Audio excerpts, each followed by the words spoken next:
Hey there everyone, this is Michael Dougal, the Nootropic Reviewer, and I'm going to share with you 5 nootropics that I probably shouldn't have taken this year and won't be taking them moving to the next year, and that's because of the fact that they didn't give me the benefits that I wanted, or they were actually counterproductive and led to harmful effects. And some of these nootropics have been great to me over the years, but I've adjusted my perception on them, or maybe it's because my goals have shifted, and therefore those nootropics just aren't the right fit for me right now. Or they're newer nootropics that I put to the test and didn't enjoy. And the very first nootropic supplement is Mucuna pruriens. And Mucuna pruriens is a very interesting compound because of the fact that it has a unique benefit in its ability to increase levels of dopamine within the brain, and more dopamine is going to be responsible for more motivation, more energy, and more of that reward-seeking behavior, which can give you that focus to go ahead and execute on tasks. And I actually tried Mucuna pruriens about 5 years ago, and since then have been on and off, but this year I actually decided to go 3 months straight taking Mucuna pruriens every single day, and my expectation was, of course, to have more energy, more motivation, more focus, but what actually happened was absolutely nothing, and I did expect that to some extent, but I just read about some positive experiences out there about people using Mucuna pruriens, and those experiences are what encouraged me to go ahead and give the supplement a proper shot. But I would actually advise against using this supplement because most people actually report negative experiences. Very few people have a positive experience using it, and to make things worse, there's a lot of people that have used Mucuna pruriens for long stretches of time,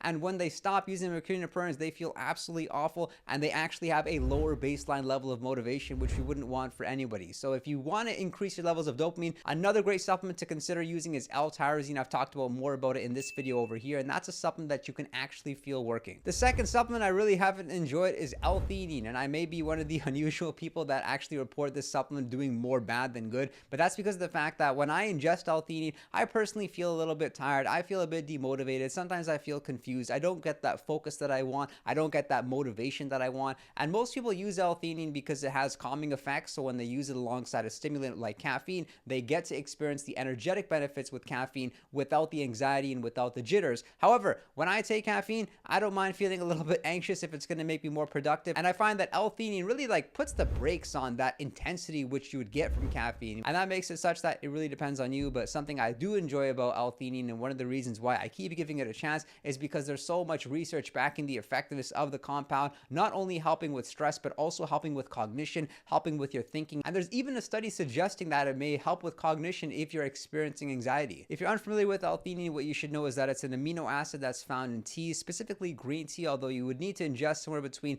6 to 8 cups of green tea in order for you to get a serving size of 200 milligrams of L-theanine. That's how you'll typically find the product. It's going to be in 200 milligram capsules. Although quite honestly, I don't take the capsules anymore, I don't take the powder anymore, but I do take L-theanine, and that's because of the fact that it's in almost every nootropic blend out there. I still take nootropic blends for the convenience factor, say if I'm on vacation, or if I'm just wanting to shake things up a little bit, I'll use a nootropic blend, but unfortunately, most of them have L-theanine in their compound, so hopefully we see more nootropic blends without L-theanine. The third supplement that I've really disliked, and boy, I wish this wasn't the case because I used to really see great benefits with this supplement, and that's using melatonin. And melatonin is a supplement that people take before going to sleep to help improve their sleep quality and get a more restorative, restful sleep, and waking up more recharged, more rejuvenated, and ready to go about the day. And something that we've seen within the past decade is just more negativity out there about melatonin. Like, we have to acknowledge that this is a hormone we're ingesting. It's very different than other natural supplements out there, and that's because of the fact that we naturally produce melatonin, and we should find healthy practices of doing this, such as sleeping in colder temperatures, avoiding sunlight or stimulants before going to sleep. And surprisingly, I used to have really good experiences using melatonin. I could take a serving size of 1 to 2 milligrams and have a deep restorative sleep, but now every time I seem to use melatonin, I have a bad experience. I'll either wake up in the middle of the night, I'll wake up earlier than I would want to, and sure, I have used it for those times when I was jet lagged or when I was traveling, although even those days I had bad experiences. So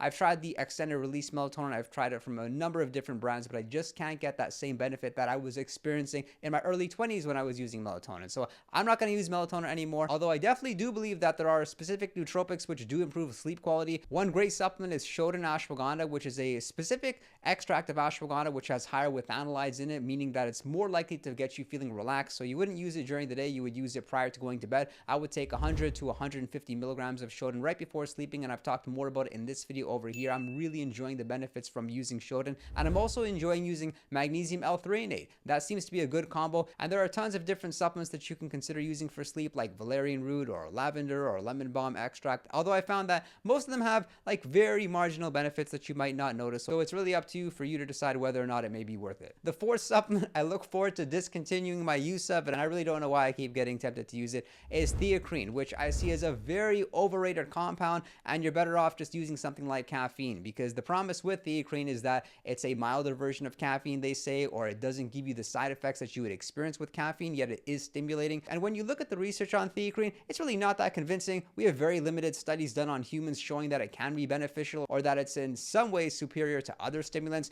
but unfortunately we're seeing Theacrine being marketed a lot. It's in a lot of different nootropic blends currently, but I personally can't see what is so special about this compound, because the way it feels following ingestion is a slight stimulation, maybe a little bit more mental energy, but I don't get that physical energy that I want from a compound. And there are a number of different stimulants out there, from caffeine, we have dynamine, we have yohimbine, we have compounds like phenylprastime or modafinil, and I would put Theacrine at the very bottom of this list because I don't really like how it makes me feel. It doesn't improve my mood like most stimulants should. I mean, if I were to take a stimulant, I'm okay with and I'm accepting of the fact that I will experience this high followed by this low, and I would experience that by using caffeine or with phenylprastime, but with Theacrine, it just seems so flat. Maybe I have a little bit more energy, but I don't enjoy how I feel, and I would much rather just use something like caffeine or dynamine. Even a serving size of 100 milligrams of dynamine, I feel much stronger benefits with compared to Theacrine. And the fifth compound that I have not been enjoying, who knows if I'll take it again, but I certainly don't plan to take it in the next 6 to 12 months, and this may surprise many of you,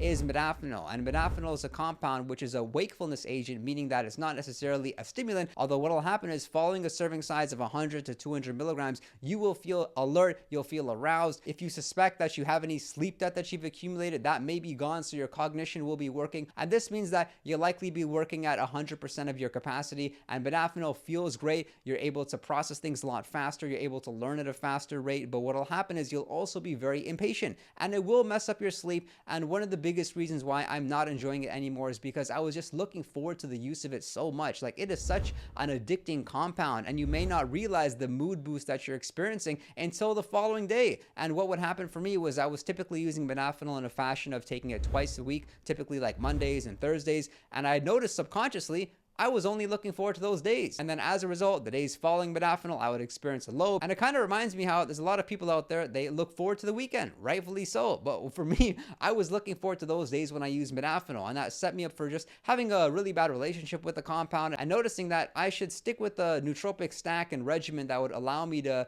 be focused, be in a good mood throughout the whole week, not just a couple of days. However, I must admit, modafinil definitely has its uses. It will allow you to get more work done. It'll allow you to suppress your emotions when you need to, so you can be super focused. I remember days when I was able to do my work plus my assistant's work in half the time, and the only reason that was able to take place was because I was using modafinil, because your processing speed is so fast, and also you're able to very easily task switch from going to like a phone call to checking your emails to be able to do other work. It's like you don't need that natural transition time that you would typically need to have. And I've talked more about my modafinil experience in this video over here. I would never recommend it. Of course, if you are going to choose to use any supplements or nootropics, you want to run them by your general practitioner first. Make sure you're prioritizing yourself first. And if you enjoyed the video, do me a favor and click subscribe, drop a like and a comment below. And if you want to chat with me one-on-one, you can message me on Patreon, and be sure to visit our Discord server, which has a 24/7 chat room. I appreciate your support and look forward to seeing you next time.